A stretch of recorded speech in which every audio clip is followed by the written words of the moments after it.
Verstappen n'est pas satisfait des conclusions de Pirelli après Bakou. Ah, le contraire aurait été étonnant. La faute n'est pas dans le camp Red Bull selon lui. Le contraire aurait été étonnant. Qu'ils inversent. Pirelli a publié ses conclusions, donc rupture sur le flanc intérieur qui peut être liée aux conditions de fonctionnement du pneu, même si Pirelli a ajouté que les paramètres de départ prescrits avaient été suivis dans les deux cas. Red Bull et Aston Martin ont également publié des déclarations distinctes pour affirmer qu'ils n'avaient au frein aucune directive. En réponse, Pirelli mettra en œuvre un nouvel ensemble de protocoles et de directives techniques des Grands Prix de France de ce week-end. Personnellement, non, je ne suis pas satisfait par ces conclusions, car pour moi, c'était juste un peu vague ce qui est sorti.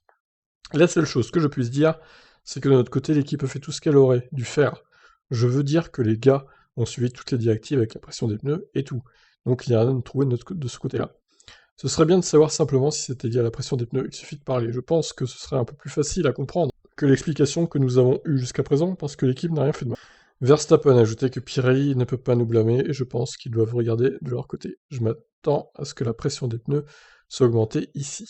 Pirelli va rencontrer les pilotes plus tard ce jeudi après-midi, avant de s'adresser aux médias. Très bien, écoutez, en espérant que ça ne recommence pas.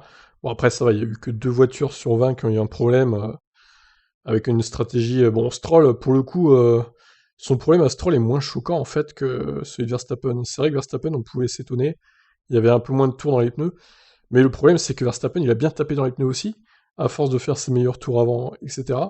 Donc peut-être qu'il a trop attaqué sur les pneus, peut-être que les pneus Pirelli ne sont pas non plus très qualitatifs, au point de résister à toutes ces attaques meilleur tour sur meilleur tour. Bon, en espérant que ça ne recommence pas. Ça peut être dangereux, hein, ces crevaisons et ces pilotes qui vont dans le mur quand même.